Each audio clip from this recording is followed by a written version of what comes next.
Well, I think once the next step he'll ask for a bond. He'll get a bond hearing. Okay. On the murder, and what does that mean if you're not part of kind of like the law world? So you have to pay money. You put up an amount that says you'll be back for court. I mean, he already has not paid the bond because I think it's what, $7 million. Maybe it's a little more with these new charges, but it's like $7 million, maybe a little bit more.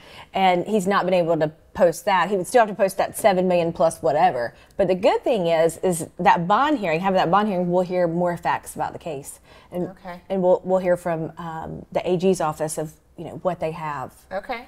And also, I think that's good that we're explaining bond hearing, because when I read Fitz News reports on all these details, and I am consuming Fitz News because I feel like that's the only We're here for all of it. They've got all the deets that I can get the accurate information, but they do not understand what a bond hearing is. I feel like they confuse it with probation revocations and things like that, and what a bond hearing is not to declare someone a murderer and keep them in jail.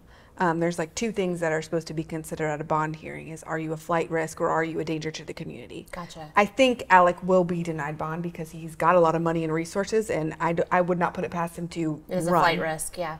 And I'm not sure if he's a danger to the community. I think that he's not a lawyer anymore. He can't steal anybody's money. Is he going to murder anybody else on these charges? I wouldn't think so, but I think his bond will be denied. But yeah, I think that gets me about Fit News and irks me every time I read it, their description of bond hearing. So I'm glad that you took the time to sort of explain. Yeah, what is a bond hearing? You put either by your word through a PR bond or an amount of money that you put up, and you can put up the whole amount, or you can go and hire a bondsman and pay them a portion of it, and then they guarantee it.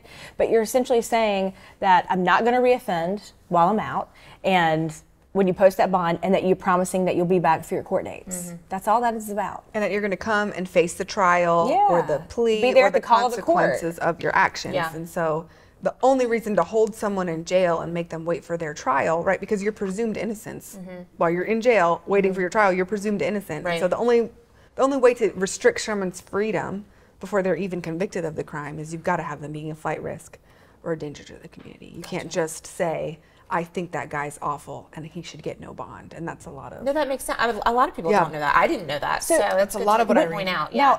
Now, let's devil's advocate is not the word, but like let's see the other side of things. Let's see the other. If he had been convicted or charged with a whole bunch of other murders before this. Right? Because we see that. Matter of fact, we're seeing this in New York. We're seeing like violent criminals that are getting like reoffending, and they're not getting their bond denied. They're still getting like these low bonds, if any bond at all, which I think is ridiculous, because that goes against the whole premise of, are they a risk to society? Right. Yeah, you're innocent until you're proven guilty.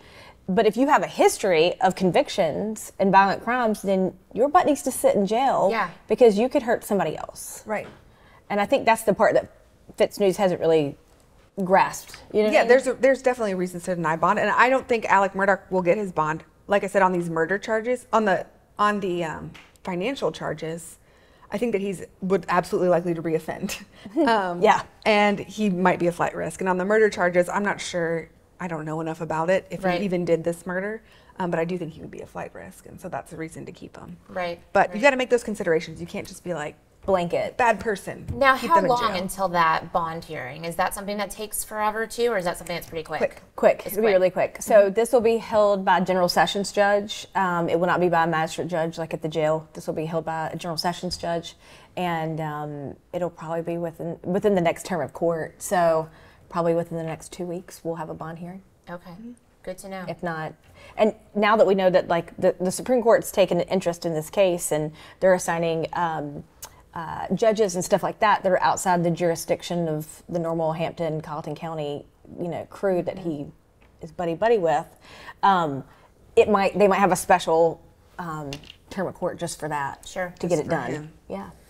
Interesting stuff. Of course, folks, we were here filming a different episode, and this news came through, so we wanted to kind of stop everything and give that update and kind of chat about it. But of course, we are going to keep letting you know as new stuff comes out and having discussions. So please feel free to reach out. Let us know your questions, what you want us to talk about, any issues you have, or opinions about what we've already discussed. And we'll be sure to let you know and update you as we go along. Thanks so much for watching today. We'll see you next time. When life gets ugly, justice is lovely. The love